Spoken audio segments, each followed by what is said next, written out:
আরজিকর হাসপাতালের কর্মরত তরুণী চিকিৎসকের খুন ও ধর্ষণের ঘটনায় একেবারে তোলপাড় রাজ্য রাজনীতি। বর্তমানে এই নির্মম ঘটনার তদন্ত করছে কেন্দ্রীয় তদন্তকারী সংস্থা সিবিআই। ৩ মাস ধরে চলছে এই মামলার তদন্ত। তবে অবশেষে ৩ মাস পর এবার শুরু হলো নিম্ন আদালতে এই মর্মান্তিক ঘটনার শুনানি। প্রত্যেক দিনই চলছে এই মামলার শুনানি। আর সিবিআই সূত্রে এই ৩ মাসে যতগুলি সাক্ষ্য প্রমাণ পাওয়া গেছে সেই হিসেবে এখনও পর্যন্ত একমাত্র অভিযুক্ত সিভিক ভলান্টিয়ার সঞ্জয় রায়। তবে এই মামলার তদন্ত এখনও চলছে। আগামীতে আরও বাড়তে পারে এই মামলার অভিযুক্তের সংখ্যা। আর এই মামলার বিচার প্রক্রিয়া শুরুর দিনই ধৃত সঞ্জয় রায় মারাত্মক বিস্ফোরণ ঘটিয়ে একেবারে তোলপাড় করে দিয়েছিল গোটা রাজ্য রাজনীতি। সঞ্জয় রায়ের মতে তাকে ফাঁসানো হচ্ছে, তাকে তার ডিপার্টমেন্ট মুখ বন্ধ রাখতে বলেছিল, তবে এখন তার ডিপার্টমেন্ট তারই কথা শুনছে না, তাকে ভয় দেখানো হচ্ছে। এই ধর্ষণ ও খুনকাণ্ডের সঙ্গে তিনি কোনোভাবেই জড়িত নন, তিনি একেবারে নির্দোষ।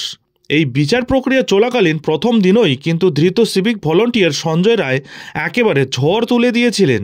আদালত চত্বরে শুধু এটুকুতেই তিনি থেমে থাকেননি, তৎকালীন পুলিশ সুপার বিনীত গোয়েলের নাম প্রকাশ করে একেবারে বিরাট বিস্ফোরণ ঘটিয়েছিলেন তিনি। বিনীত গোয়েল এবং ডিসি তাকে ফাঁসিয়েছেন। তাছাড়া আরও একাধিক পুলিশ আধিকারিকের নাম তিনি জানেন এবং তা ফাঁস করে দেবেন বলে দাবি করেছিলেন তিনি।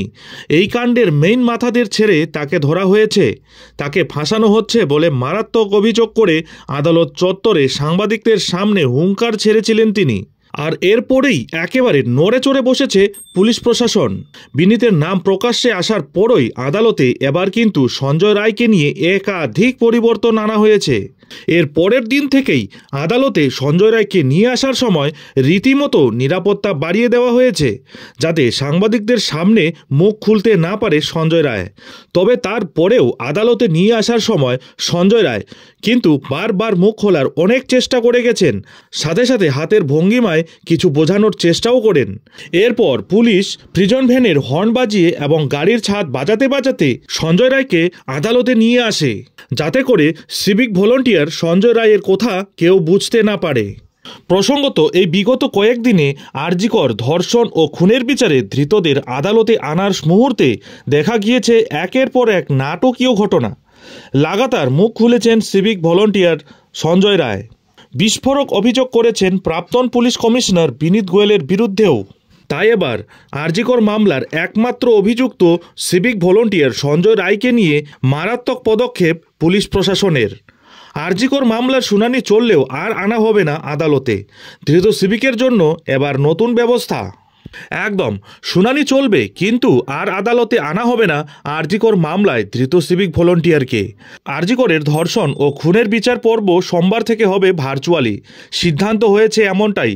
সংশোধনাগারে আলাদা ঘরে বসে ভার্চুয়ালি বিচার পর্বে অংশ নেবেন অভিযুক্ত। নিরাপত্তার কারণে শিয়ালদহ আদালতে তাকে সশরীরে হাজিরা না করিয়ে ভার্চুয়াল এই বিচার পর্ব চালানোর সিদ্ধান্ত বলে জানা যাচ্ছে। তবে আদালতে দুই তরফের আইনজীবী সাক্ষী সকলে উপস্থিত থাকবেন বলে খবর। বিচার পর্ব চলবে রুদ্ধদ্বার কক্ষেই। জেলেও থাকছে একই ব্যবস্থা। জেলে রুদ্ধদ্বার কক্ষে শুধুমাত্র ধৃত সিভিক ক্যামেরার সামনে বসে থাকবেন, তিনি সমস্তটাই শুনতে পারবেন। কারারক্ষীরা ঘরের বাইরে পাহারারত অবস্থায় থাকবেন। তবে যে দিন আইডেন্টিফিকেশন অর্থাৎ কোনো সাক্ষীর মাধ্যমে তাকে চিহ্নিতকরণের বিষয় থাকবে, সেদিন আদালতে নিয়ে আসা হবে ধৃত সিভিককে।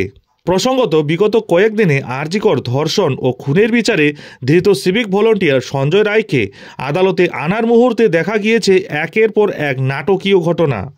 লাগাতার মুখ খুলেছেন ধৃত সিভিক ভলান্টিয়ার। বিস্ফোরক অভিযোগ করেছেন প্রাক্তন পুলিশ কমিশনার বিনীত গোয়েলের বিরুদ্ধেও।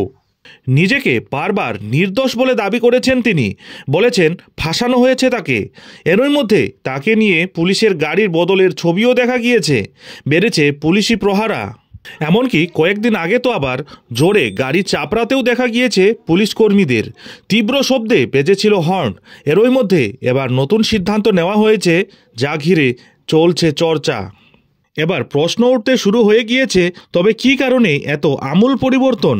তবে কি প্রাক্তন পুলিশ সুপার বিনীত গোয়েলের নাম প্রকাশ্যে আসতেই এই বিরাট পরিবর্তন? তবে কি প্রশাসনের আরও একাধিক ব্যক্তির নাম প্রকাশ্যে আসার ভয়েই এই বড় পদক্ষেপ? এদিকে আরজিকর মামলায় একমাত্র অভিযুক্ত ধৃত সিভিক ভলেন্টিয়ার সঞ্জয় রায়ের মুখ বন্ধ করতে কিন্তু শুরু থেকেই রীতিমতো হিমশিম খাচ্ছে প্রশাসন। এরপর এবার বিনীত গোয়েলের নাম উঠে আসতেই একেবারে চরম অস্বস্তিতে রাজ্য সরকার। তাই এবার সঞ্জয় রায়ের মুখ বন্ধ রাখার নতুন পদক্ষেপ নিল রাজ্য। তবে অনেকের মতে, যদি এই মামলায় কারো হাত না থাকে তবে কিসের এত ভয়?